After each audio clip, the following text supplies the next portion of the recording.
digérer cette première séance du matin.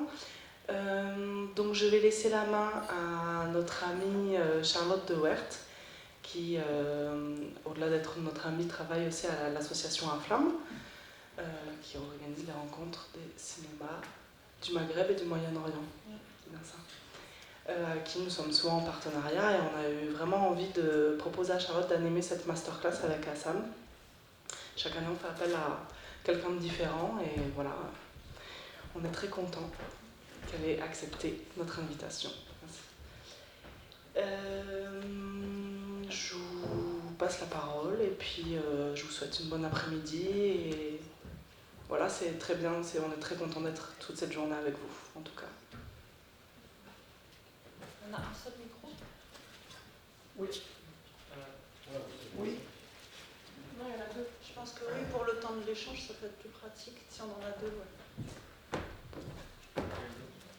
Bonjour tout le monde.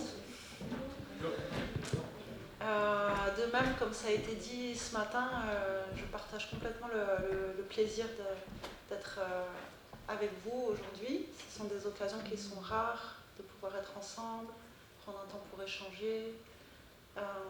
Et donc c'est un temps déjà exceptionnel, et on est très content d'avoir cette occasion. Je suis aussi très honorée d'animer cette masterclass à tes côtés, Hassan. Je suis en plus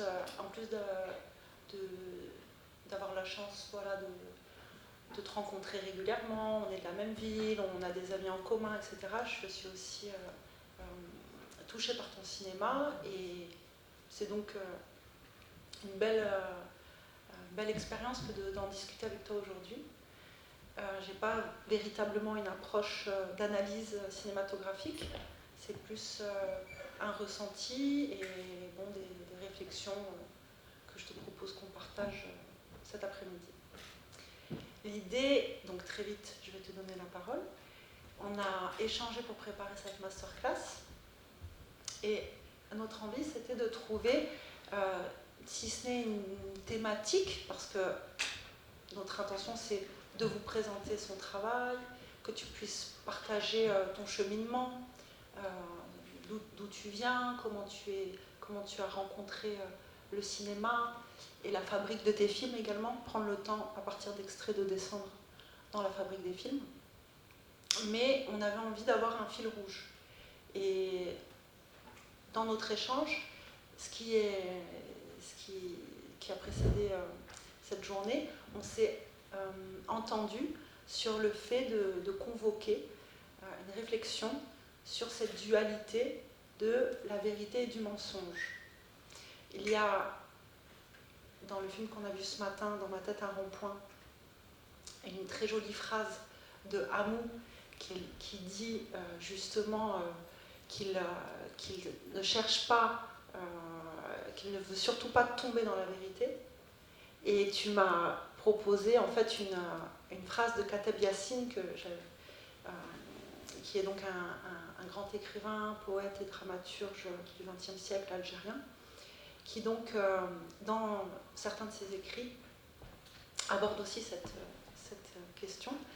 En fait, donc cet extrait de ses écrits journalistiques qui s'appelle Minuit passé de 12 heures, il parle des contes au Soudan, de tout l'univers en fait, des contes, légendes, des poèmes. Et il explique que face au public, avant de commencer, le conteur avait toujours un préambule, qui pourrait être un peu notre préambule de cet après-midi, où il est dit « Tout ce que vous allez entendre sont des mensonges, ou tout n'est pas faux ». Et donc c'est une ruse qui est, comme le dit Kateb Yassine, il dit ça c'est de la part du conteur une ruse qui lui permet d'explorer l'imaginaire et d'aller loin dans le fantastique également. Donc voilà, on va se poser la question, enfin ensemble on peut comme ça poser cette intention de est-ce que c'est valable aussi pour le cinéma ? Est-ce que dans le cinéma tout est mensonge et il y a une partie qui n'est pas fausse ? Qu'en est-il, toi, de ton approche, de ton regard de cette idée-là ? Et puis voilà, au fil de la discussion et des images, on va voir aussi ce que tes films disent de tout ça. Alors pour illustrer cette parole, je propose qu'on revoie Amour.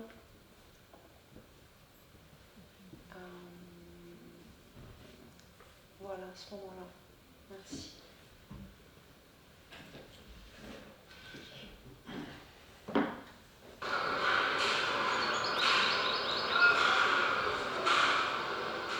الحسين هذا ماشي عمي شباله هو قولوا له رحتنا يا عمو باللحيه يا عمو هو خلاص رحت لكم عمو رحت لكم بالله صدام حسين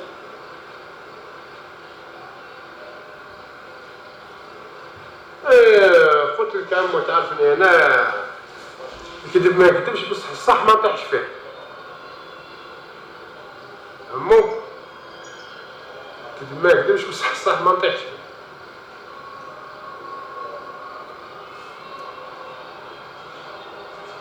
كيف عمو الصح ما طيحش فيه ما عرف ما انت واش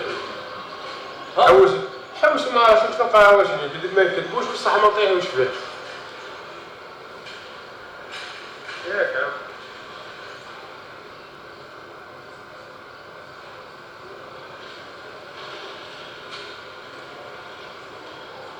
واش معناتها خليهم بعد نحكيو واش معناتها خلاص لازم نحكيها دوك عمو تسمى عارف الريح في الريح فهمت معناتها واش قلت لك كذب ما يكذبوش بصح ما نطيحوش فيه تسمى الريح في الريح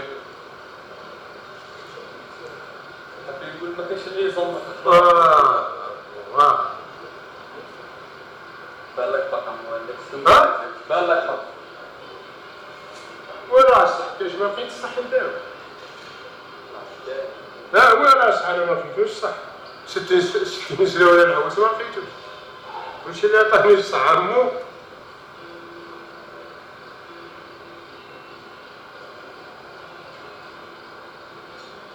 قلت عمو زعما جيت الصح لا قلت لك ما كانش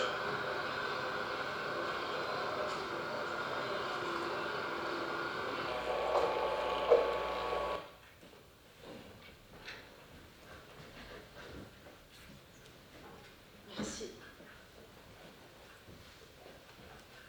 Hassan, on a envie de t'entendre. Après, spontanément, est-ce que tu peux me dire un peu ton sentiment sur ce sujet, qui est évidemment quelque chose d'assez abstrait comme ça, de parler de vérité, de mensonge. Mais est-ce que c'est une question qui était souvent renvoyée? Est-ce que toi aussi, dans le fait d'être allé plutôt vers du documentaire, est-ce que c'est venu assez spontanément? Est-ce que on rentre un petit peu dans l'épaisseur de cette thématique, ou on part de quoi en fait? Qu'est-ce que ça te dit, ces mots? Déjà que un mot quand il sort ça, c'est quelque chose d'assez incroyable quand on filme quelqu'un et puis on arrive à cette parole-là aussi puissante. Et à un moment, on ne s'y attend pas du tout. On se dit, tiens, il y a quelque chose qui est en train de se passer. Et pour tout vous dire, jusqu'à présent, cette phrase, je ne l'ai pas décortiquée. C'est quelque chose qui reste à interprétation. Mais en tout cas, où la question de la vérité auquel on est confronté très souvent quand on travaille avec la matière du réel, cette question revient toujours. Elle est où la vérité et jusqu'où peut aller le mensonge en fait. Mais après, je vais vous dire tout de suite, il n'y a pas de réponse à ça, c'est clair. On part de cette phrase-là et puis de la phrase de Kateb Yassine que j'aime beaucoup dans Minuit passé de 12 heures où il raconte, où il dit que vous allez entendre une histoire fausse, où il est question, où il y a une part de vérité, c'est comme ça que je l'interprète. Mais je pense que la question de la fabrication d'un film, moi, elle s'est posée à moi quand j'ai entendu un mot sortir cette phrase. Pour mentir, je ne mens pas, et la vérité, je ne tombe pas dedans. Elle a été un peu comme un manifeste pendant tout le film, que j'ai essayé de suivre, de suivre, de m'en dérober, et c'est quelque chose que j'ai retrouvé dans mon autre film, mon dernier film 143 rue du désert. Donc on va parler, ouais.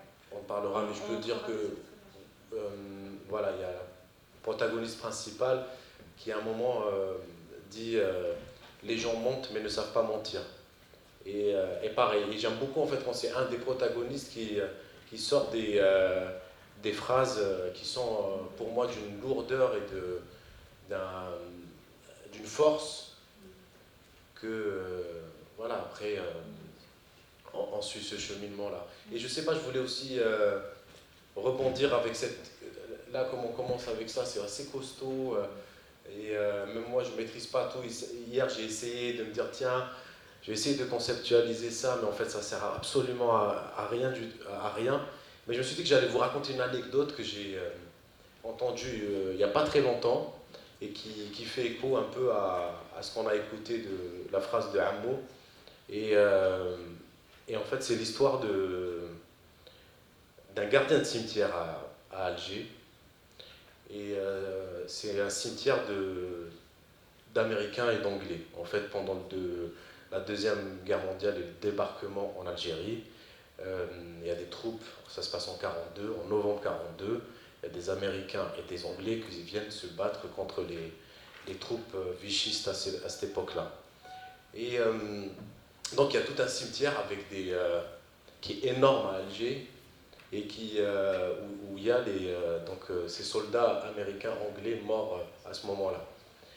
Et donc on me raconte l'histoire du gardien du cimetière qui, des années plus tard, donc ça se passe dans les années 70-80, il avait acheté un bouquet de fleurs et qu'il a posé à côté d'une tombe d'un soldat américain qui prenait en photo. Ensuite, il reprenait le même bouquet de fleurs, il le déposait à côté de la tombe à côté, il prenait en photo et ainsi de suite. Il faisait toutes les tombes qu'il y avait là. Et dans cet acte de mise en scène, ça va encore plus loin, c'est qu'il retrouvait les adresses des familles en fait, des soldats, et donc il leur envoyait la photo avec le bouquet de fleurs aux familles. Et donc les familles américaines et anglaises envoyaient de l'argent aux gardiens de cimetière pour s'occuper de la tombe. Et il s'est enrichi comme ça, il a construit une grosse baraque à Alger comme ça. Et je ne sais pas pourquoi cette histoire-là, elle m'a fait penser un peu à ce débat-là qu'on ne pourra jamais régler de la vérité et le mensonge. Parce que réellement, il a pris en photo cette tombe-là, et les gens qui reçoivent la photo, donc la famille, se disent une seule chose, c'est qu'en fait, ils s'occupent de la tombe de notre fils ou de notre neveu ou quelque chose comme ça. Et je trouve dans cette histoire, voilà, quelque chose qui raconte un peu le mensonge, la vérité, qu'est-ce qu'on fait du mensonge aussi, parce que lui, il s'en occupe pas vraiment, il est gardien, donc il est payé pour ça. Et en même temps, il y a cet acte de mise en scène avec un bouquet de fleurs qui va servir à toutes les autres tombes. Et en plus, c'était des fleurs en plastique. Ça, l'histoire ne Non, dit c'est pas. pas, Ça, l'histoire. Mais très joli, j'aime beaucoup ta façon de saisir le sujet, parce qu'en plus, on y retrouve des ingrédients qui sont assez forts dans... Enfin, c'est une anecdote que tu racontes, tes qualités de conteur sont quand même... On t'écoute tous avec attention, et on y retrouve ces ingrédients, comment la photo peut faire des choses, qu'est-ce que cette photo peut faire, qu'est-ce qui est absent, qu'est-ce qui est présent. C'est aussi une anecdote qui se passe dans un cimetière. Tu as l'art de nous emmener dans des endroits qui sont à la limite de quelque chose. Donc tout ça pour dire que, ok, on a posé quelques intentions dans ce premier seuil, et on peut peut-être reprendre un peu dans l'ordre et répondre à la question qui se pose, que je sens, que j'imagine qu'on peut tous se poser, mais qui est Hassan ? Vous avez eu la chance ce matin, on a eu ensemble l'occasion de découvrir son premier long métrage qu'il a fait, comme il nous l'a dit, 2014-2015, donc autour de ses 30 ans. Qu'en est-il de son parcours ? Déjà, Hassan est un autodidacte. Il n'a pas fait véritablement un cursus dans une école de cinéma, Et ça s'explique pour plusieurs raisons qu'on va pouvoir tranquillement peut-être un peu déplier. Alors, deuxième proposition cinématographique, c'est qu'on se penche sur un de tes premiers courts-métrages, qui est donc Tarzan, Don Quichotte et nous. Et peut-être tu veux dire un mot sur ce film, où on se plonge dans l'extrait et on en parle après? Regarde et puis... Ouais, d'accord, très bien. Donc deuxième extrait, si tu veux bien Louise lancer celui-ci.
السلام عليكم. السلام عليكم. سقسيك خويا. نعم خويا. سيد احمد بن جلي. بن جلي؟ اه. كاجي انا سيد احمد بن جلي. ورانا هنا. في كيب ولا تراك هنا؟ ايه ماشي سيرفونتيس. سيرفونتيس طلع هكذا ودور. وقيله الفوق ياه. ايه تعرفوا؟ ما عرفتوش؟ ما نعرفوا وقيله الفوق في سيرفونتيس. هيا داكور. يعطيك الصحة. الله يسلمك.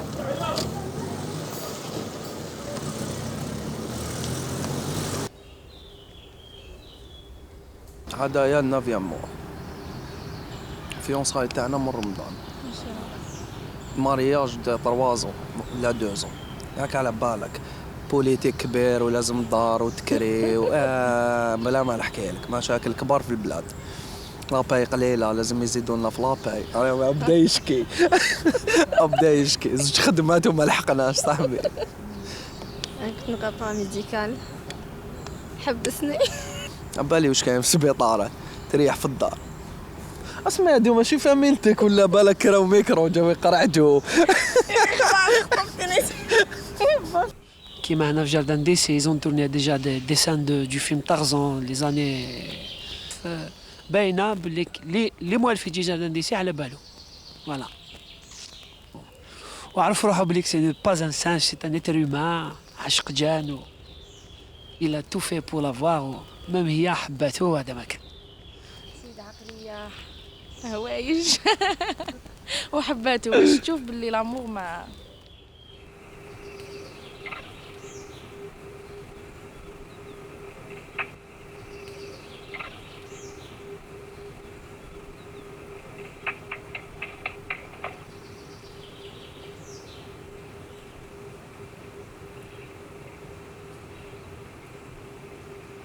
knock before you enter my boudoir.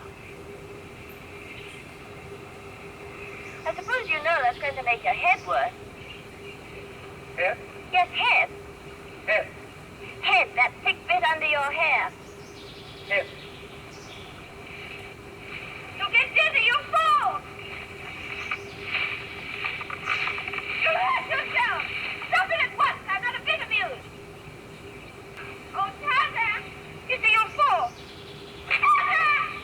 لامور سي فيها كلش فيها تربيه فيها الحياء فيها الحشمه فيها الصبر فيها لا كومبريونسيون L'histoire de Tarzan, c'est une histoire d'amour. Donc, tu ne crois même pas à l'amour. راني قلت لك لامور تيكا ساكريفيس بارابور ا مي كونفيكسيون انا واش شفت في حياتي واش عاش واش سمعت واش قريت واش فهمت لامور بور كا ساريف ا كيك شوز سي دي ساكريفيس وقد ما تساكريفي المراه للراجل قد ما يحبها قد ما الراجل يديسون كالكو تريك للمرتو قد ما تحبو هنا تخلق لامور سي لو بارادوكس لو كونترير هنا تكسر لامور في زوج لازم في زوج اون بون سي لونطون بصح لو ساكريفيس لوي مام لازم له ساكريفيس يكون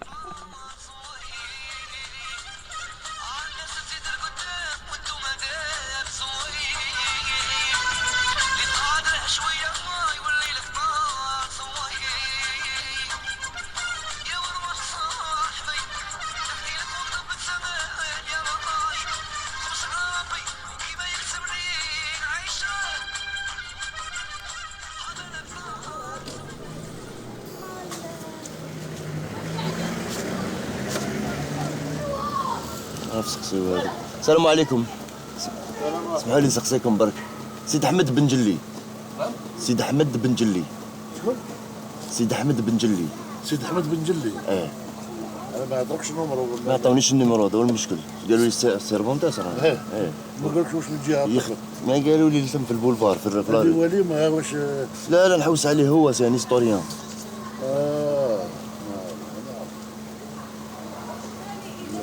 Moi je suis né ici, je vois pas qu'ils ont زدت هنا وانت ايه. Moi je suis né ici, j'ai 62 ans. ايه. الله يبارك. Je vois pas qu'ils ont احمد بن جلي، سيد احمد بن جلي. ايه. ما عطانيش النيميرو انا جيت هكذاك برك كنت نلقى بالك. ايه سيرفونتاس. شوف هنا في ليزونفيرون ما كاش ماشي جديد قديم هنا. دوك الا كان جديد فاك ما نعرفوهاش. بس كاين هنا اللي جاو بزاف جدد. تبجوا هنا جاوا وراحوا لي زونسيان فاسون كاع نعرفوهم. ايه. الى قديم كل فوق ولا جديد ربي يعاون. ها يعطيك الصحة خويا. يعطيكم الصحة. هذاك الفاكتور يحط عنده كلش. ايه. كيما طال الشمال هذاك ما تلقاش. زيد شخص قدام. صحيت اخويا. كيما لا كروت سيرفونتاس. ايه يعطيك الصحة.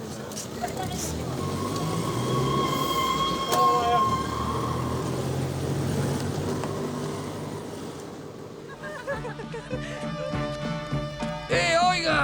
¿Qué pasa? ¿No han visto por aquí a Don Quijote? ¿A Don qué? A Don Quijote, el caballero de la triste figura. Lleva lanza y va a caballo.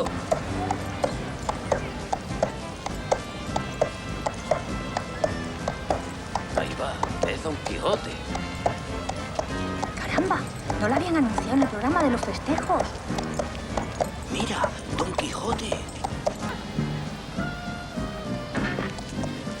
Arrea, mira quién está ahí. Coño, ya te la conozco yo. Toma, es Don Quijote. Donc ça m'a semblé intéressant qu'on rentre dans ce film suffisamment, qu'on ait suffisamment le temps aussi de se rendre compte de l'originalité, de ce que tu as expérimenté. On voit plusieurs registres d'images.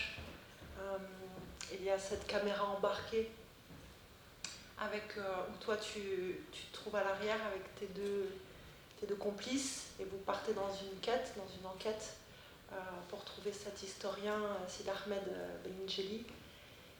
Et puis ça se croise avec des entretiens de couple dans le parc qui nous parlent d'amour, qui ne se montrent pas forcément à la caméra. Puis il y a des choses beaucoup plus qui sont beaucoup plus originales aussi, qui relèvent presque d'une performance ou d'une tentative, cette projection des images du film de Tarzan dans le jardin d'essai et cette imbrication aussi d'images d'archives du film de Don Quichotte de Orson Welles, c'est bien ça? Donc on a comme ça toute une matière. Alors est-ce que tu peux nous dire d'où est venu le projet? Parce qu'en plus ce film est le résultat d'un autre film. Ouais. Alors au départ c'est une production parisienne qui était venue me voir à Alger et voir d'autres réalisateurs et qui s'appelle Narrative et qui nous ont demandé de filmer Alger pendant tout un été. Donc on était 4 réalisateurs et ça existe donc ce projet-là sous forme de web documentaire. Ensuite j'ai récupéré les rushs de tout ça pour en faire un court-métrage qui s'appelle Tarzan, Don Quichotte et nous. Et donc tout de suite il fallait trouver une idée parce que qu'est-ce que je vais faire, comment je vais filmer mon Alger à moi pendant tout un été. Et donc je fais le choix de tourner dans ce quartier mythique d'Alger qui s'appelle Cervantes et qui est un condensé d'histoire et de fiction complètement incroyable. De un, il y a donc ce jardin d'essai complètement incroyable qui est un peu le poumon de la ville d'Alger et dans lequel on dit que le premier Tarzan avec Johnny Weissmuller aurait été tourné là dans ce jardin. Donc les gens viennent pour visiter le jardin, aussi un peu en hommage au film de Tarzan, qui est un film de 1936 si je ne me trompe pas. Et le deuxième fait avéré pour le coup est que Cervantes, l'écrivain, a vécu dans ce même quartier. Cervantes s'était réfugié dans une grotte quand il a été fait esclave à un moment donné dans une bataille, la bataille de Lépante où c'était contre les Espagnols, les corsaires algériens, bref. Et donc il a été prisonnier, et ensuite il s'est enfui, il s'est réfugié dans une grotte. Et donc je me suis dit, mais dans un périmètre aussi réduit, il y a une telle force en fait de narration, de fiction. Et la deuxième chose aussi, c'est que les habitants de ce quartier, donc ceux qui le fréquentent, ceux qui habitent, sont très imprégnés par ça, c'est-à-dire ils le vivent dans leur chair. Si vous voyez la suite du film, on va vous parler de Don Quichotte comme d'un voisin, quoi. C'est vraiment... on s'approprie la fiction, on s'approprie tout l'imaginaire qu'il y a autour de ces deux œuvres, quoi. Terminé, la dernière image là, rapide, c'était le fast-food. Il a aussi donné son nom à des sandwichs. C'est ça. Mais par contre, quand on regarde de plus près, alors c'est avéré pour Cervantes qui a réellement vécu quelque temps dans cette grotte, mais il n'y a aucune trace écrite. Il y a des chercheurs qui sont allés, qui ont poussé les recherches sur le film de Tarzan. Jamais une équipe américaine n'est venue tourner un film dans un jardin à Alger dans cette période-là.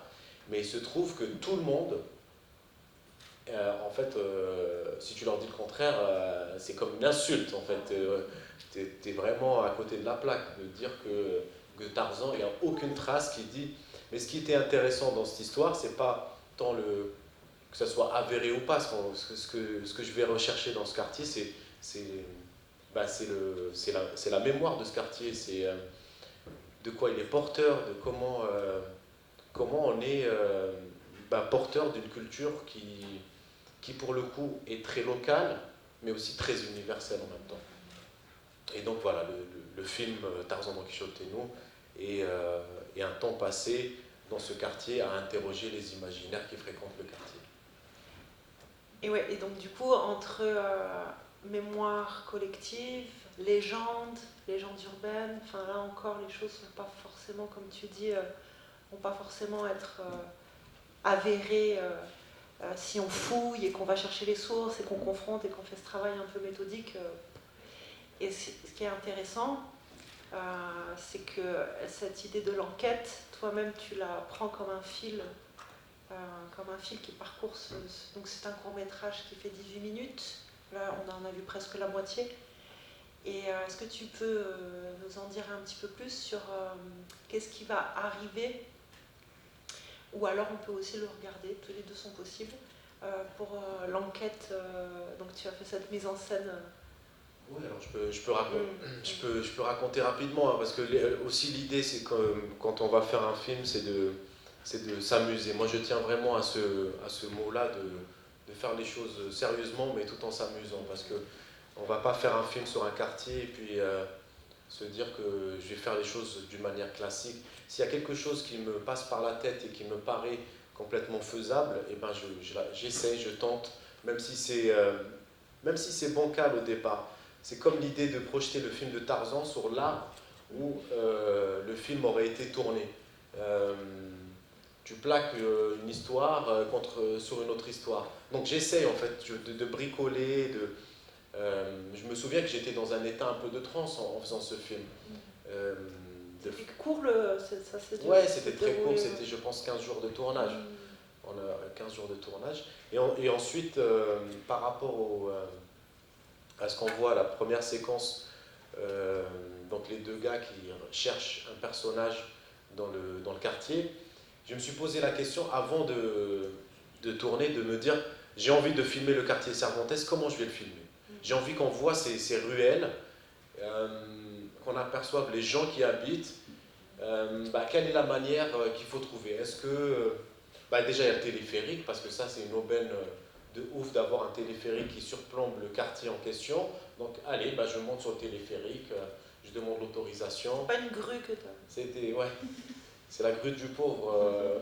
Et pareil pour...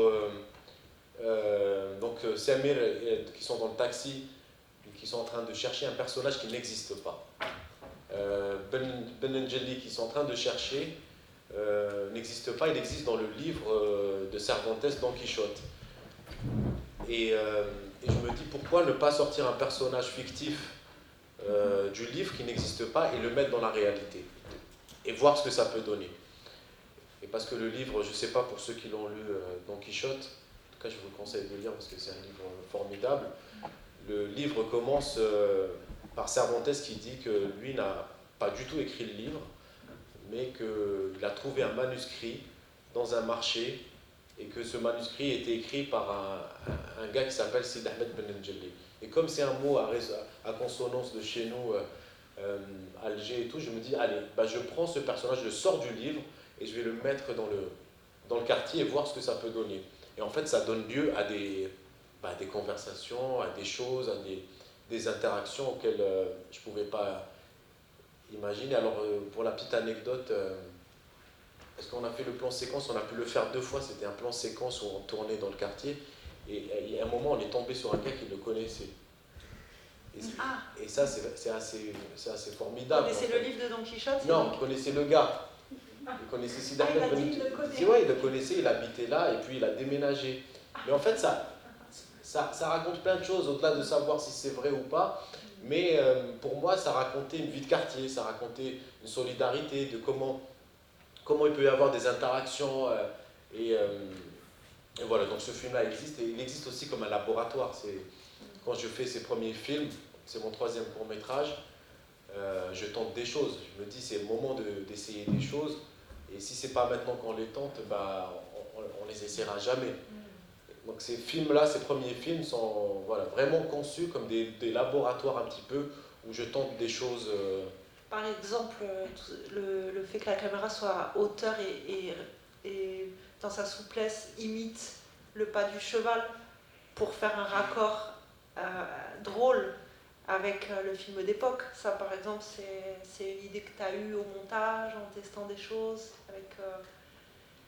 Pareil, ça découle de la même chose. Je regarde le film donc, de Orson Welles, que Orson Welles n'a jamais pu finir, son Don Quichotte, parce que c'est un film un peu maudit, et tous ceux qui sont un peu confrontés à ce film.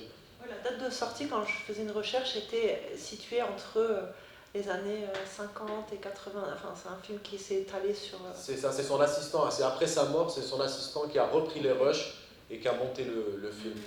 Et donc je tenais vraiment à avoir des séquences de ce film-là dans le court-métrage.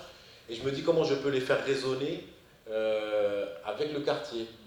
Et quand on a Sancho Panza qui dans le film est en bas et qu'il crie pour appeler quelqu'un, c'est exactement ce qui se fait dans les quartiers chez nous. Donc je reprends cette idée en montrant la fenêtre et un contre-champ avec Sancho qui est en train de crier. Pareil pour le cheval, c'est qu'on va visiter le quartier mais d'une manière un peu à côté. Un peu, je tente des choses, je ne veux pas filmer des choses frontalement tout le temps, mais toujours prendre de biais. C'est comme quand je vais dans les abattoirs, je ne vais pas dans les abattoirs pour filmer le travail et la mort, je vais chercher autre chose. Il y a quelque chose, il y a un double mouvement de partir à l'assaut, de monter, d'être dans cette ascension. On y va par la belle entrée, et en même temps, comme tu viens de le dire, d'être attentif à passer par des détours et de faire des choses à la fois qui nous attirent notre attention sur des paroles qu'on entend peu, comme par exemple ce couple qui s'exprime, de leur donner une place tout en respectant le fait qu'ils vont peut-être pas être représentés. On est dans des endroits où c'est des gens qui sont peut-être pas forcément visibles, pas forcément écoutés, ils se retrouvent à être obligés de se cacher pour... je sais pas, ce parc en fait il a l'air d'être incroyable, ce jardin d'essai dont tu nous parles, il a l'air aussi de regorger de plein de facettes. Le jardin d'essai, c'est le jardin des amoureux à Alger, c'est là où ils viennent pour passer du temps ensemble, pour se bécoter aussi un petit peu, j'avais envie de parler de ça. Donc, mais comment je vais parler de ça? Je ne vais pas aller frontalement vers les gens pour leur dire ouais, ce serait bien, j'aimerais bien parler de votre couple, comment ça se passe et tout, ça ne marchera jamais. Du coup, l'idée de prendre les choses de biais, les sujets jamais d'une manière frontale, du coup, je vais leur dire est-ce que vous avez entendu parler du film de Tarzan? Parce que dans le film de Tarzan, il est question d'une histoire d'amour entre Jane et Tarzan. Et donc, forcément, tout le monde connaît ce film. Les couples ont une idée, et puis ça embraye sur autre chose. Donc c'est des manières un peu prendre des chemins de traverse un petit peu pour aller raconter les gens de l'intérieur. Prendre le temps d'échanger avec eux aussi. Alors là, c'était un dispositif différent parce que les couples, je ne les connaissais pas forcément, j'avais pas beaucoup plus de temps. Mais tout à l'heure, on en discutait ensemble sur... il y a des endroits où on n'a pas le temps de lier, de construire quelque chose dans la durée. Donc là, il fallait trouver une accroche, quelque chose qui puisse aller vite. Et donc, en allant chez les gens, je leur disais, voilà, moi je fais un film sur l'histoire d'amour de Jane et Tarzan. Et forcément, ça va dériver quelque part. On ne sait pas où. Mais ce qui est beau aussi dans le métier qu'on fait, c'est que on ne sait pas complètement où on va. Je ne pense pas que le cinéma en tout cas on essaye de faire... après, il y a le cinéma qui a des réponses tout de suite. Le documentaire de télévision, on sait très bien où est-ce qu'on veut aller. C'est quelque chose qui dès le départ un peu... mais là, c'est différent. Moi, j'aime bien les films qui peuvent nous dérouter, quoi, nous emmener là où on ne s'attendait pas.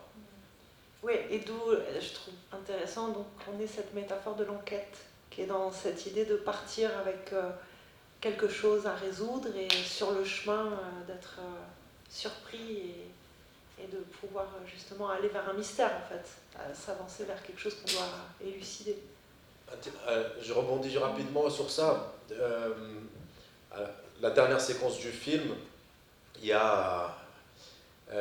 donc j'arrive en voiture, je gare, et puis chez nous il y a les parkingers, donc ceux qui sont là, on les appelle les parkingers pour garer ta voiture. Donc je me gare, il me dit c'est bon, ok, puis je me dis, je vais discuter avec lui.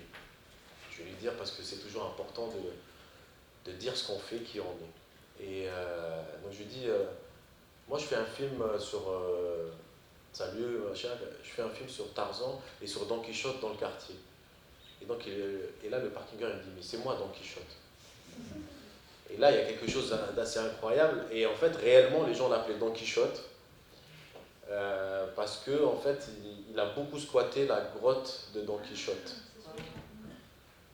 Et voilà, on le voit à la fin du film raconter un peu comment... D'ailleurs, on pourrait peut-être regarder ce moment-là où tu ne l'as pas forcément. Non, bon, c'est pas. Non, mais voilà, c'était pour raconter un peu comment les choses peuvent, par accident heureux, déboucher sur une séquence de cinéma où en fait il se livre autrement. Parce que du coup, on apprend plein de choses de lui. Oui, tout à fait. Et comment il a trouvé refuge dans cette grotte, etc. Ben, c'est quelque chose, si l'idée persiste, on peut tout à l'heure profiter de la pause pour le... On a d'autres images qui vont venir répondre à ces surprises que tu as eues en faisant tes films. Pour continuer dans le fait d'être un peu curieux, et merci de te prêter au jeu de nous dévoiler un peu... donc là, tu nous as parlé de ce quartier, donc ce jardin d'essai ou ce parc où toi-même tu es allé, et ton envie quand tu as eu l'occasion de faire ce film, d'aller montrer, rencontrer à la rencontre des gens et partager ce cheminement dans Alger. En fait, la ville avait déjà été très présente dans ton premier film, où là, je sais pas, tu as une petite vingtaine d'années, les baies d'Alger. Est-ce que, avant qu'on regarde cette fois-ci, est-ce que tu peux nous dire un mot sur ta vocation? Quand tu es venu, donc à ce moment-là, Tarzan, Don Quichotte et nous, tu es déjà, on est en quelle année là? On est en 2013. Tu as déjà fait quelques films, tu es déjà un peu, toi-même tu t'identifies, tu sais déjà que tu veux faire des films. Mais avant ça, ça t'est venu comment? Vers quel âge? Quelle heure? Voilà, pas parler de vocation parce que c'est un mot un peu chargé. Moi, je vais dire que c'est par de rencontres dans la vie qui font qu'on fait ce métier et pas. Mais déjà, j'avais une cinéphilie de quartier et de loueurs de VHS, comme beaucoup de gens de mon quartier. On louait les VHS et le loueur de cassettes était un peu notre critique de cinéma, quoi. Et bon, ça restait beaucoup les films de Jackie Chan, de Van Damme, mais déjà c'était une porte d'entrée assez intéressante. Et c'était un jeu, quoi. Donc on ramenait les cassettes et on s'échangeait les cassettes. Et je pense que vous avez connu ça, mais peut-être d'une autre manière. Et ensuite, il y a eu dans ces rencontres-là qui ont été un peu importantes dans ma vie et qui m'ont poussé à aller vers le cinéma, ou comme réalisateur ou comme assistant, parce que j'ai été assistant réalisateur pendant une dizaine d'années aussi, de mise en scène, plutôt sur des documentaires ou avec des fictions aussi, beaucoup de fictions. C'était en 2003. Alors moi je ratais mon bac et puis je zonais un peu dans la cité dans laquelle j'ai grandi et il se trouve qu'il y a un tournage de cinéma qui débarque. Et moi j'ai été complètement fasciné par ce monde-là qui arrivait du jour au lendemain dans le quartier et je me dis, ah tiens, mais c'est fou, une grue, un travelling, une caméra, une équipe mixte, algérienne, française. Et donc le réalisateur s'appelle Yes Selem, qui est un réalisateur algérien, qui a fait 2 longs métrages et quelques courts métrages. Et donc Lies me voyait un peu... aussi acteur, on connaît acteur bien. aussi. Et donc Lies me voyait un peu zoné autour du tournage. Et donc il est venu vers moi. Il m'a dit, tu fais quoi? Je lui ai dit, moi j'ai raté mon bac, j'ai pas le droit aux vacances, donc je suis là. Et donc il m'a pris comme stagiaire. Et du coup, ça a été une expérience, j'avais 17 ans je pense à ce moment-là. Et c'est la première fois où je mets le pied un peu dans ce monde du cinéma. Bon, et ensuite, au même moment pratiquement, une autre rencontre heureuse qui a été un peu déterminante pour ce que j'ai fait derrière, c'est une annonce dans le journal en Algérie qui parlait d'un ciné-club et qui s'appelait Chrysalide en tout cas, et qui était une bande de jeunes mais complètement drogués de cinéma,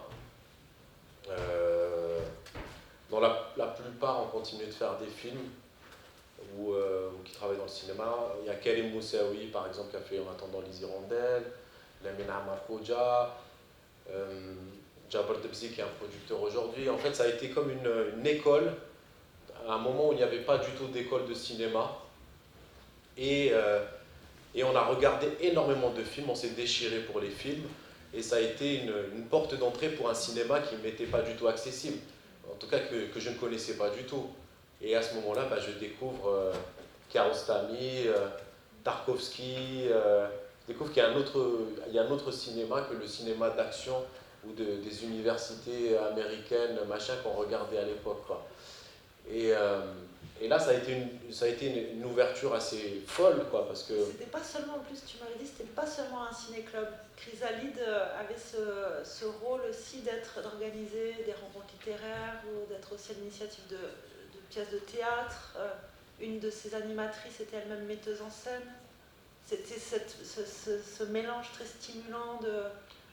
Ouais, c'est ça, il se passait plein de choses. C'était pas que le cinéma au départ, c'était théâtre, c'était littérature. C'était vraiment une bande de jeunes qui s'organisaient pour essayer de pallier au manque d'infrastructures, de cinéma, de choses culturelles. Parce qu'à ce moment-là, début des années 2000, il ne se passait pas énormément de choses sur ce point de vue-là. Et du coup, le ciné-club est devenu un repère pour plein de réalisateurs, de gens qui aimaient le cinéma et qui gravitaient autour de cette association. Et c'est là où on commence à faire nos premiers courts-métrages, donc les premiers courts-métrages de Karim Moussaoui qui aujourd'hui un cinéaste confirmé, qui avait un film à Cannes il y a quelques années. On fabriquait des films avec vraiment des caméscopes de tourisme, quoi. Donc à la fois la possibilité de découvrir des films, mais aussi la possibilité d'en débattre, et en plus un cercle amical qui se soutient, qui s'accompagne. Est-ce que, donc rapidement, cette école de cinéma, qui était une école de l'expérience, quoi, est-ce que ça veut dire que vous êtes, je crois, hein, et on va le voir dans un des génériques, ça vaudrait le coup juste de fixer ça, tu me disais que, en fait, tous ceux qui étaient remerciés dans tes premiers films, c'est ceux qui sont encore jusqu'au dernier film. C'est-à-dire qu'il s'est noué à ce moment-là comme une sorte de... Donc ça, c'est une chose, mais ma question plus précisément, c'était, est-ce que vous avez... parce que toi, tu t'es défini souvent comme un touche-à-tout, qui a fait plusieurs choses, tu es souvent aussi encore chef opérateur sur des très beaux projets de cinéma. Donc est-ce que c'est dès ce début que vous vous êtes retrouvé à être un petit peu à passer d'un rôle à l'autre, à tantôt à aller sur le tournage d'un de tes amis pour filer un coup de main, etc. Vice versa. Est-ce que ça s'est fait de cette façon-là, les films? Alors, en faire un métier, c'était pas du tout l'idée de départ de, je pense, tous ceux qui étaient là à l'intérieur de... D'ailleurs, on n'a jamais réussi à dégager un salaire pendant 10 ans d'existence de cette association.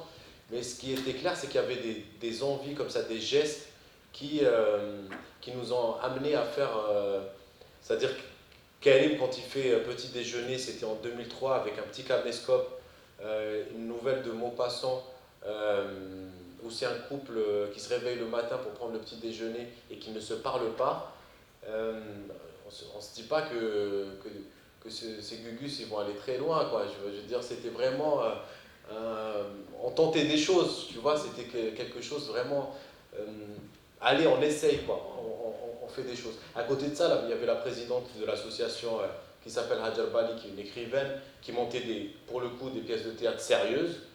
Et là où tout le monde essayait de travailler un peu à la déco, mise en scène, des choses comme ça. Mais au début, non, c'était pas quelque chose... Mais ce qui était sûr, c'est qu'il y avait un amour fou du cinéma qui était là, quoi. Chaque vendredi, on diffusait un film et on regardait 3-4 films par semaine et on se déchirait sur les films avant de pouvoir en passer un. Ben, ça peut être intéressant à ce moment-là donc de regarder les baies d'Alger, parce que je crois qu'il y a un petit clin d'œil à cette équipe.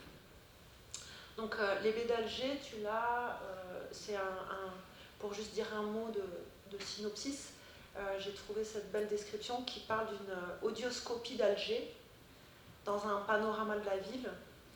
Et là, en fait, ta caméra, elle scrute plusieurs bâtiments des quartiers du centre-ville. Et en fait, ce qui est rigolo, c'est que tu as choisi ce dispositif de nous faire voir ce qu'on ne voit pas, avec un travail de son et de mise en scène assez poussé. Donc voilà, quelque chose de simple, un premier geste comme ça, assez joli. Donc là, je vous propose qu'on regarde juste les dernières minutes et qu'on aille jusqu'au générique. Okay.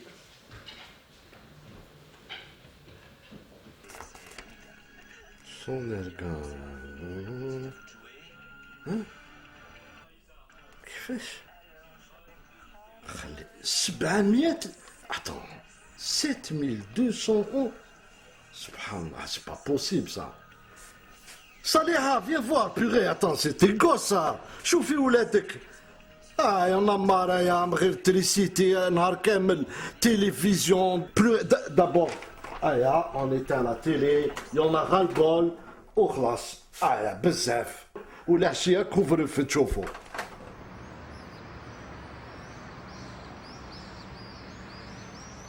Putain, il dit n'importe quoi. La respectabilité, pareil. Qu'est-ce Ça n'a rien à... Par je sais pas qui, les caïds, je sais pas quoi. Non, peut-être que c'est pas l'urgence, c'est vrai, il a un peu raison, peut-être. Pourquoi? Mais c'est quoi l'urgence? Il n'y a pas d'urgence là. Je vous ai dit, c'est le dépassement. Je vous ai dit, il n'y a pas un film comme ça qui. Mais toi, avec ton dépassement, je sais pas, mais on peut pas concevoir des cycles comme ça sur le dépassement. Non, mais j'ai pas dit dépassement vraiment, mais ça peut être une arrière-pensée. Mais quoi, C'est on un trouve concept, quelque chose. mais il faut quelque chose de plus, ciblé, quoi. De plus ciblé. Oui, vas-y. Par exemple, The Dark Side of the United States of America, quoi. Ça, c'est bien.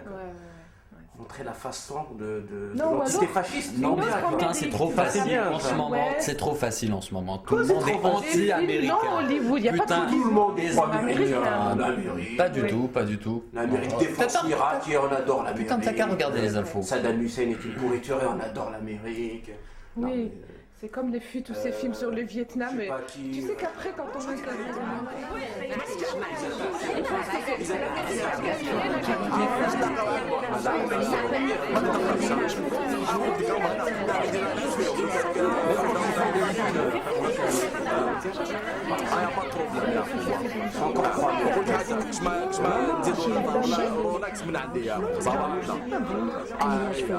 J'ai fait brancher. هي يا اخو هي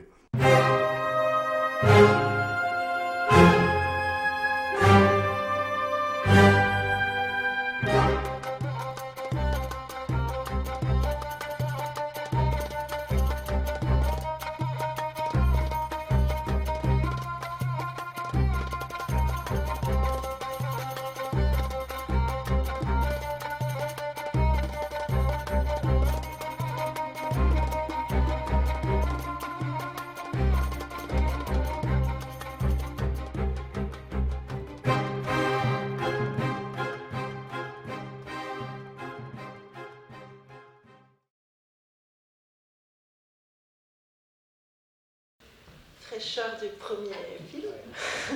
Maladresse surtout.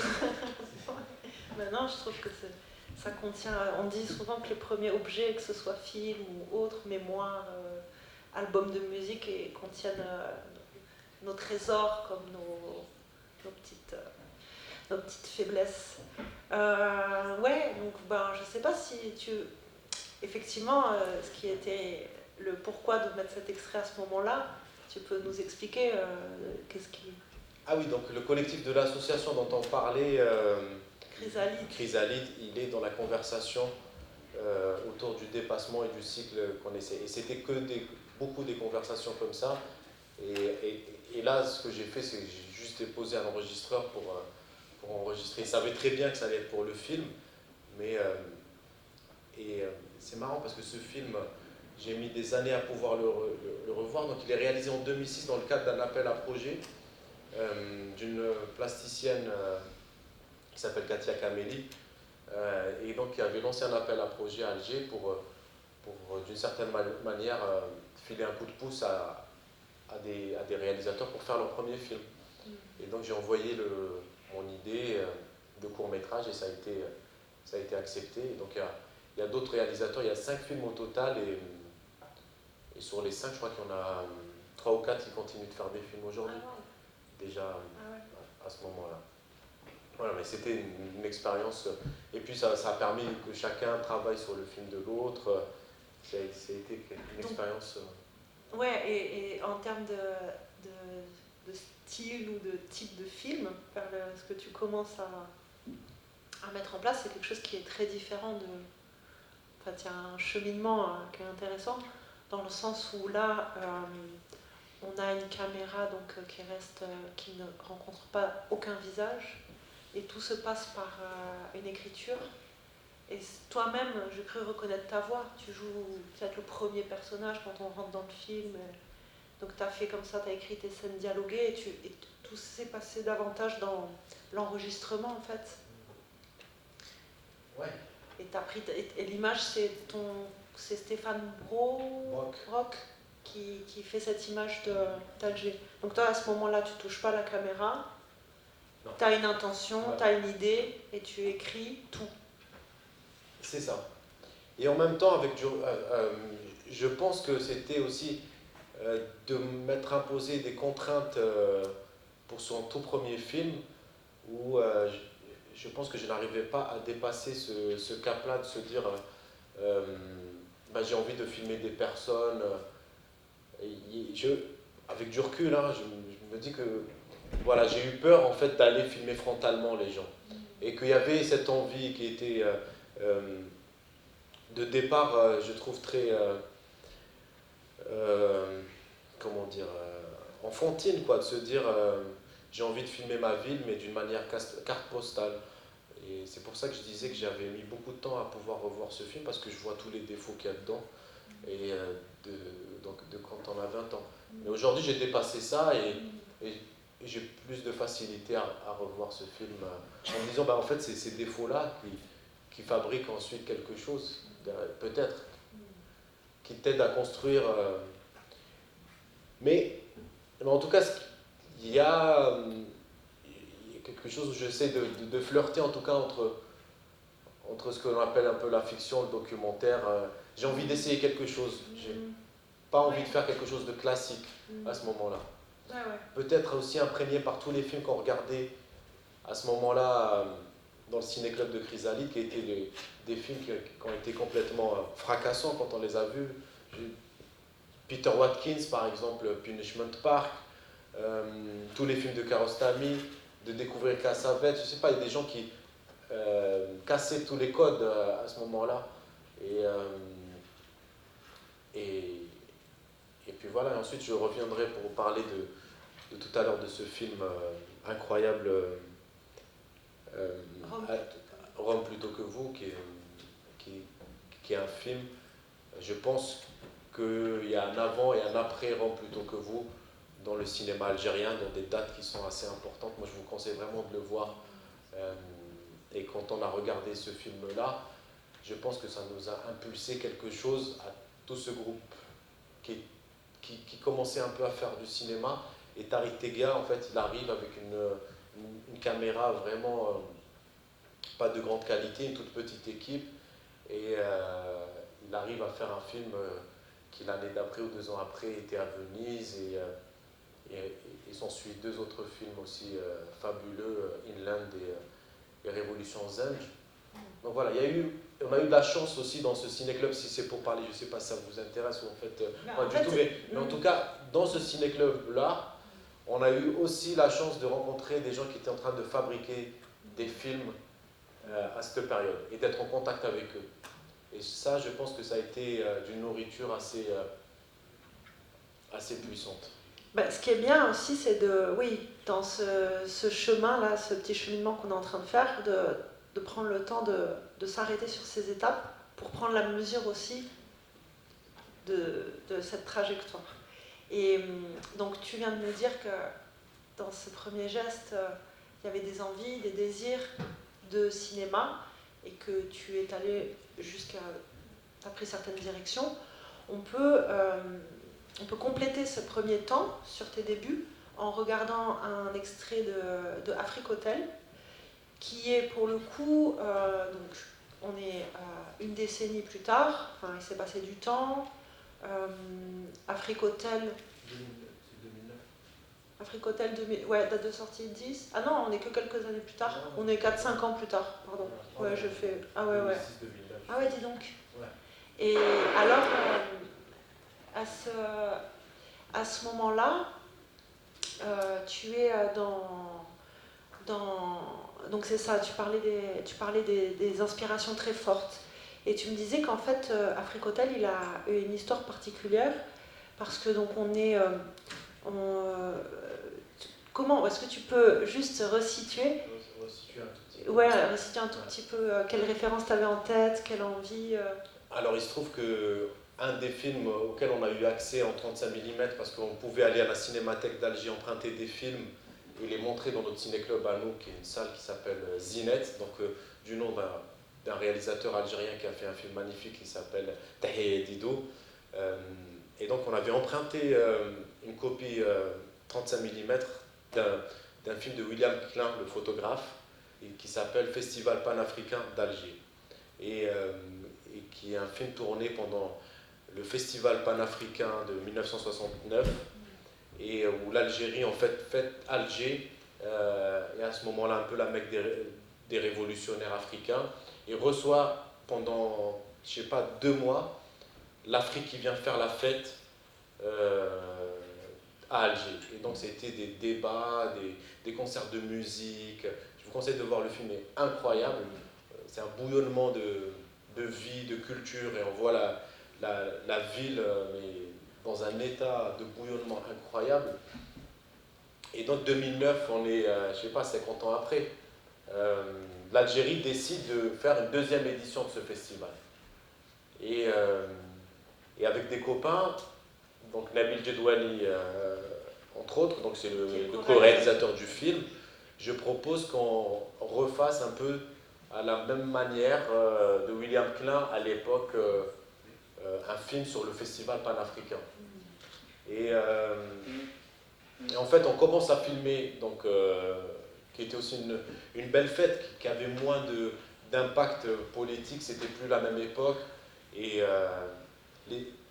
les ambitions n'étaient plus les mêmes, Alger n'était plus devenu la Mecque des révolutions, il y a quelque chose de très différent, mais quand même Alger était festif à ce moment-là.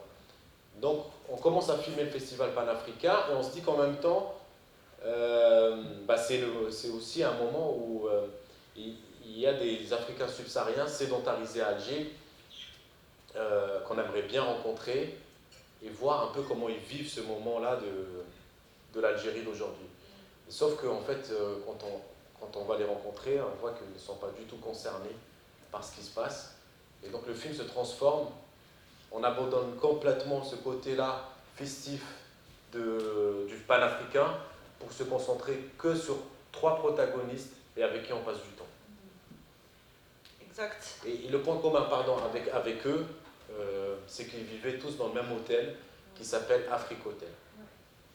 Oui, exactement. C'était difficile de choisir un extrait de ce film parce qu'il y a vraiment chaque personnage est très attachant. Il y a des scènes là, tu es allé avec Nabil à la rencontre de ces gens et vous avez cueilli des interactions aussi entre ces personnes qui font des métiers qui sont plutôt des petits métiers, quoi. Ils sont même symboliquement plutôt au ras du sol, parce qu'il y a cette personne qui répare les chaussures, une autre personne que l'on va voir dans l'extrait retenu qui est une sorte de... Alors ce métier-là, comment tu peux il est ascensoriste, il travaille dans l'ascenseur, une sorte de gardien d'ascenseur. Et donc vous vous êtes attaché à donner, voilà. Donc c'est un peu aller chercher aussi loin du cinquantenaire, des célébrations et de la fête, aller chercher l'envers du décor et s'intéresser sur ces personnes plutôt invisibles, les sans-voix, ceux qu'on n'écoute pas, ceux que d'habitude on n'entend pas. Et c'est autant de dialogues savoureux, où aussi ça parle plusieurs langues, chacun prend aussi le temps, grâce à votre film, de se rencontrer, et se joue des rencontres entre des voisins qui n'auraient peut-être pas eu lieu si vous n'aviez pas ouvert cet espace aussi d'échange. Donc voilà, bref. Regardons un extrait de ce film où là, clairement, tu as passé le cap d'aller à la rencontre des gens et de nous les représenter.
السلام عليكم. وعليكم السلام.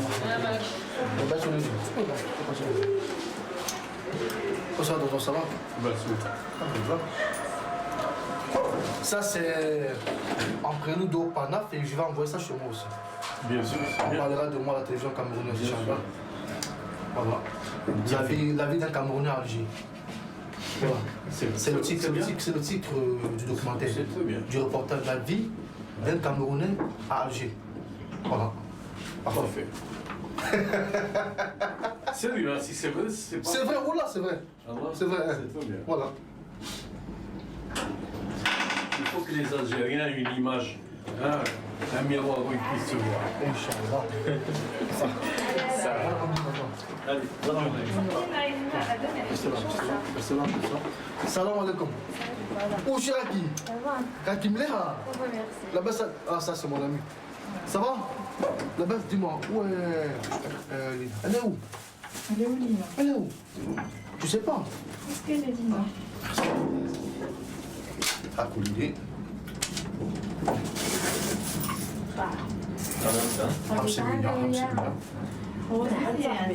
كيفاش؟ واحد صاحبي ما كانش 50 مليون ما فهمت والو لا لا لا لا لا ما فهمت والو كي ما عنديش 50 مليون لازم 50 مليون معليش السلام عليكم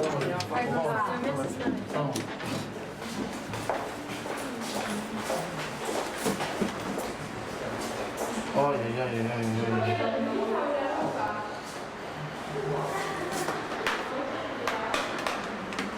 Wachou, c'est bon. Monsieur Nasser, on salue. La baisse. Alhamdoulilah.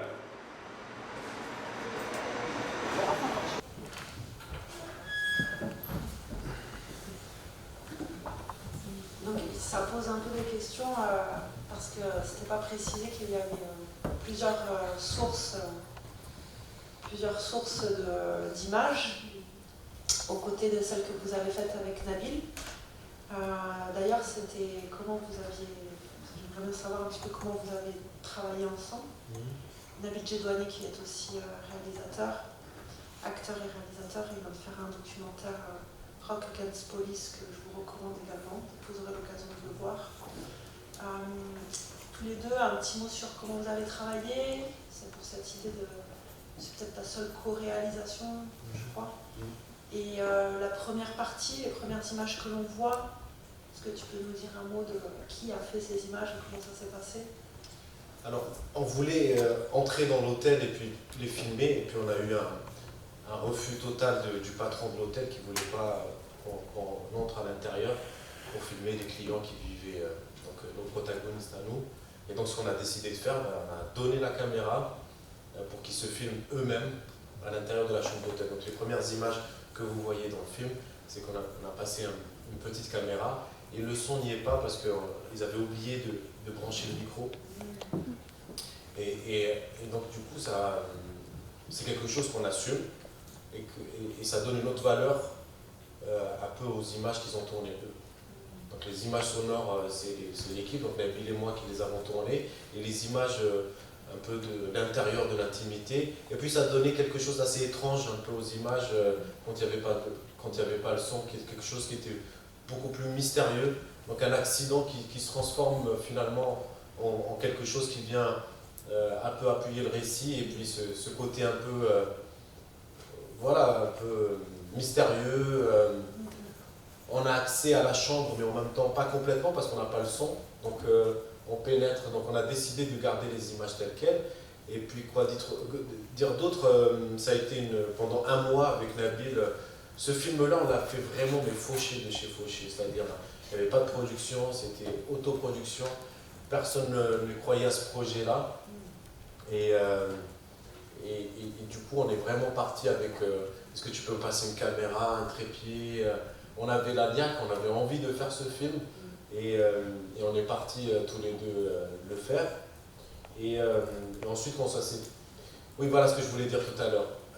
Comment partir sur un projet peut nous faire bifurquer, emmener complètement ailleurs. Et au final, ce qu'on a fait, c'est pas le festival panafricain, mais c'est le contre-champ de ce festival.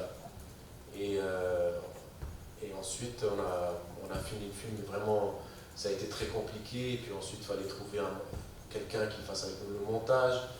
Donc on a réussi à trouver quelqu'un. Et quand on a fini tout ça, c'était l'époque où on devait graver des DVD puis les envoyer un peu à tous les festivals par poste. Et jusqu'au jour où il y a un festival qui nous répond, et c'est le festival de Nyon en Suisse qui a pris le film en compétition. Et c'était un peu la première fois, on se dit, ah ouais, ils sont sérieux quoi. Vraiment. Et nous on n'y croyait pas, on a fait vraiment ce film. Et T'as 25 ans là à cette époque. Ouais, je pense que c'est ça. Entre-temps, j'avais fait des films en étant assistant réalisateur, je travaillais quand même. Et voilà, vraiment sur un coup de tête, on fait ce film qui devient Afrique Hotel.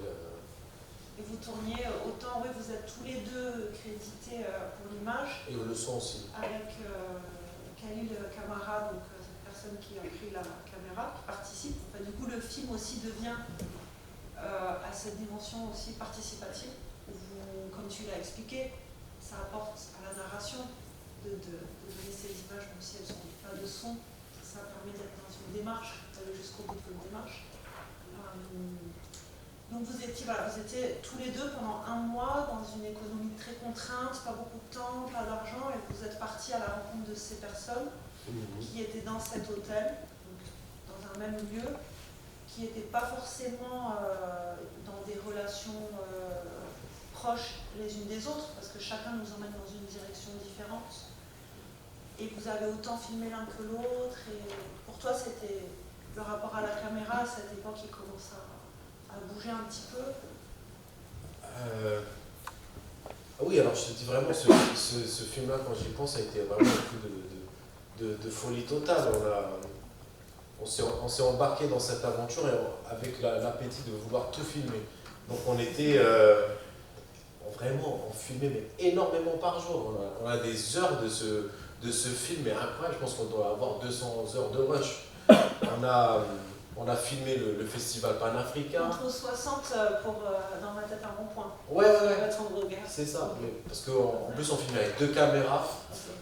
Constamment on était sur tous les fronts. Donc on était avec nos protagonistes le matin et puis le soir on allait dans les festivals pour les festivités, quand il y avait des concerts de musique. Parce qu'au départ le film il était encore prévu comme ça. C'était aussi mais quand on arrive à la salle de montage, on se dit, en fait, ça raconte rien. Tout ce folklore, toutes ces fêtes-là, comment ça résonne avec la vie, avec leur vie à eux. Mais en fait, eux, ils s'en foutaient totalement. Donc, on décide de faire l'impasse sur cette quantité de rush. Le versant un peu paillette officiel, c'est ça. Nocturne, pour être davantage aux côtés de ces personnages. D'ailleurs, j'ai une anecdote un peu marrante sur ça, parce que Arte allait sortir le coffret DVD de William Klein avec ce fameux film panafricain, avec d'autres films qu'il avait tournés, un sur les Black Panthers à Alger. À ce moment-là, il en avait fait 2 à la même époque. Et donc Arte nous avait contacté, c'était la branche DVD d'Arte, et nous ont demandé, donc on était allé les voir dans leur tour. Nous on était vraiment voilà, des jeunes qui connaissaient, donc ils nous demandent de faire un montage que des festivités. Et nous on avait la matière, je veux dire, à gogo quoi, on pouvait faire 2 km de ça. Donc ils nous disent non, nous on veut 15 minutes, si vous pouvez nous faire un 15 minutes de ça, ça serait parfait, magnifique. Et puis on sort comme ça. Et sans production, rien du tout. Donc après, il faut se débrouiller pour faire le montage, le mixage. Et avec Nabil, on s'enferme pendant une semaine et on leur sort les 15 minutes qu'on envoie par DVD, je crois. On envoie des mails. Ouais, rien, pas de réponse. Une semaine après, on n'envoie rien, pas de réponse. Puis en fait, ils nous ont complètement même pas répondu, quoi. C'était... Et puis quelques années, je crois 1 an, 2 ans après ou 3 ans, je vois sur la table de copains dans un salon le coffret. William Klein. Et quand même, je retourne le truc pour me dire est-ce qu'il est là comme bonus ou pas. Petit espoir. Mais en fait, non, pas du tout. Ça n'avait rien. Ouais, ils nous avaient même pas répondu. Tu vois. Mais comme quoi aussi, les échecs, les tentatives, échecs entre guillemets, quoi. Tous ces actes qui n'aboutissent pas, ils font aussi partie, ils jalonnent aussi le début d'un travail de cinéaste. Là, on est arrivé à peu près à la moitié de notre temps d'échange. Donc, il y a deux possibilités. Soit on ouvre à un premier temps, si vous avez des réactions, des remarques, s'il y a des petites choses qui vous ont interpellé dans tout ce qu'on a commencé à ouvrir comme piste sur le travail de Hassan. Sinon, on peut faire la pause et reprendre. Et là, ce qu'on vous propose dans la deuxième temps de la masterclass, c'est de revenir sur dans ma tête un point, en fait, parler finalement de ces deux longs métrages et de découvrir ensemble les premières images de 143 Rue du Désert qui n'ont pas encore sorti en salle. Donc on a choisi des sélections.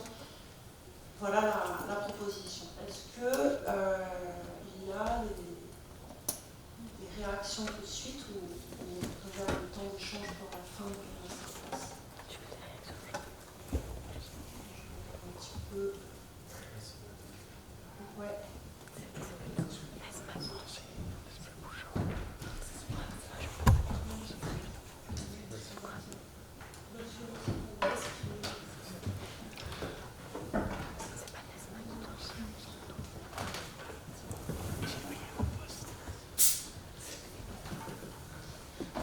Donc du coup, le travail d'enquête, le jeu d'enquête et la question de ce qui était vrai, la part du vrai ou du faux, ça m'a fait penser au film de Le Voyage de Marianne de Sépi Desfarcy, je ne sais pas si vous l'avez vu, vous connaissez.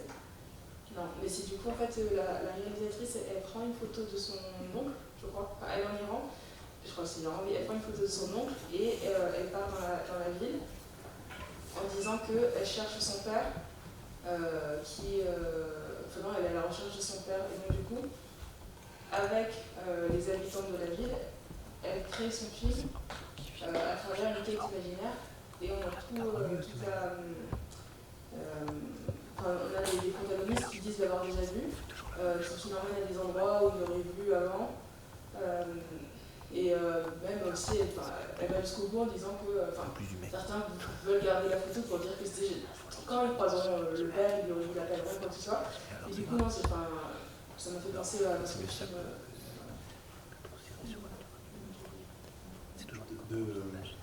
À quel film ça t'a fait penser? Le voyage de Mariam. Ça, c'est lui qui a raison.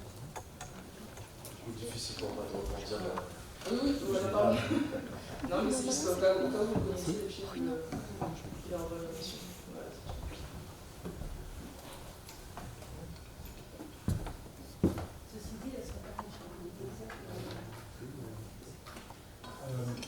Juste une question très simple, c'est du coup dès votre premier film c'était un documentaire, ceux qui ont suivi aussi, vous avez jamais eu, même pas con, vous êtes même pas dit la fiction ça m'intéresse. Bah écoute,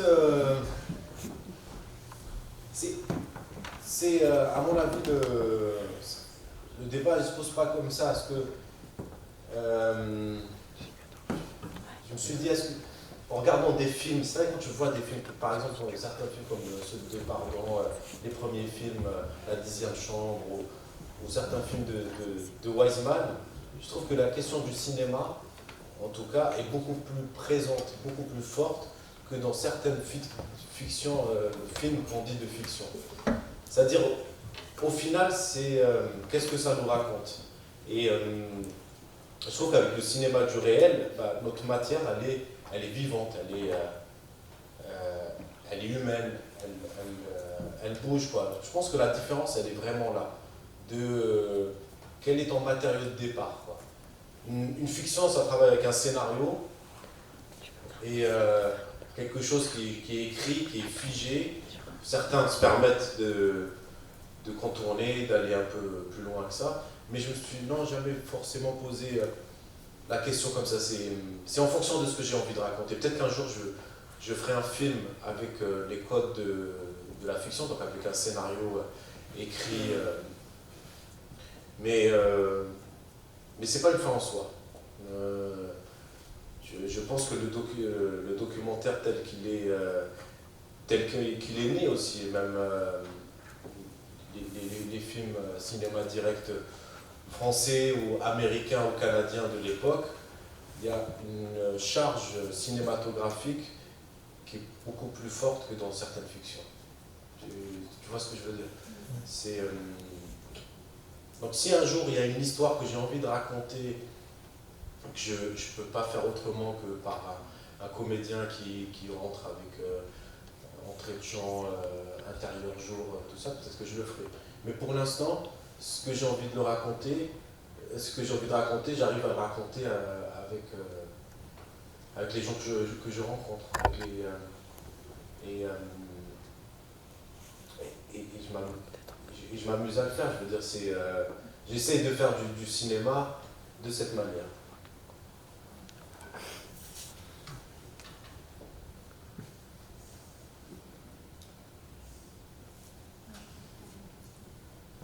Toi-même, tu as une question? Non. Je suis dans cette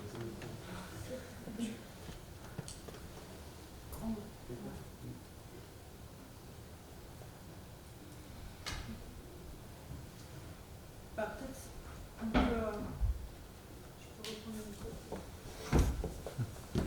Là, j'ai envie de te poser la question.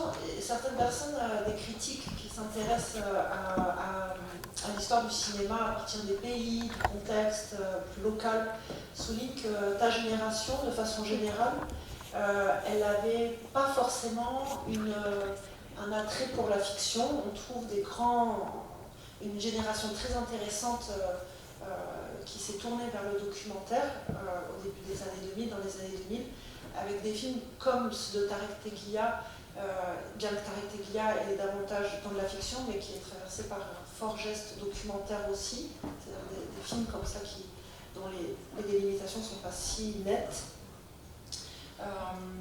Donc il y a cette explication, et ce serait intéressant de savoir ce que tu en penses. Pourquoi le cinéma de fiction était un peu décrédibilisé, parce que aussi le cinéma en général était attaché à l'État, et qu'il y avait aussi un déficit aussi de formation dans le sens de pouvoir accompagner la fabrique du film dans le sens de fiction avec des écoles qui pourraient donner les moyens de rentrer dans ce genre. Donc est-ce que cette idée d'une désaffection de la fiction, c'est quelque chose que tu trouves également? Non, c'est pas quelque chose du tout je trouve pas que c'est juste en plus de dire ça, parce que dans cette génération qui a commencé à faire des films dans les années début 2000, il y a beaucoup de cinéastes qui font de la fiction. Après, l'outil a amené quelque chose de nouveau, et dans la fiction, parce que je parlais de Tarek Teglia, de ce qu'il faisait, mais aussi dans le réel et dans le cinéma documentaire. Et dans le cinéma documentaire, on a eu quand même une génération importante de cinéastes algériens qui déjà dans les années 90, Malik Ben Ismail, Habiba Jahnin, des gens comme ça qui déjà avaient posé quelques balises comme ça intéressantes. Je citerai par exemple Aliénation de Malik Ben Ismail, qui tournait dans un hôpital psychiatrique à Constantine, et qui est un film avec les patients qui sont là. Mais je ne pense pas qu'elle s'est posée de cette question-là, de se dire est-ce que le cinéma a plus de fiction, plus de documentaire. Non, il y a eu les deux en même temps. Mais le fait que ça soit plus démocratique et d'oublier un peu tous ces réflexes qu'on pouvait avoir avant de déposer un scénario pour le seul guichet qui existe et d'avoir de l'argent, alors qu'on le fait. Je ne suis pas en train de dire que c'est quelque chose qu'on ne faisait pas, mais ça a permis des gestes cinématographiques très fort. Après, voilà, moi, la distinction, j'ai arrêté de la faire entre fiction et documentaire. Pour moi, c'est est-ce qu'il y a du cinéma ou pas du cinéma. Ouais. La ligne, elle est vraiment à ce niveau-là. Et on a vu, et on va revoir dans la deuxième partie, qu'en fait, ce sont aussi des personnages qui sont porteurs de ces scénarios-là. C'est quelque chose qui est très beau à voir apparaître dans les films. On va se retrouver dans un petit moment pour la deuxième partie de la masterclass, si vous voulez bien. Merci de votre attention, à tout à l'heure. Merci.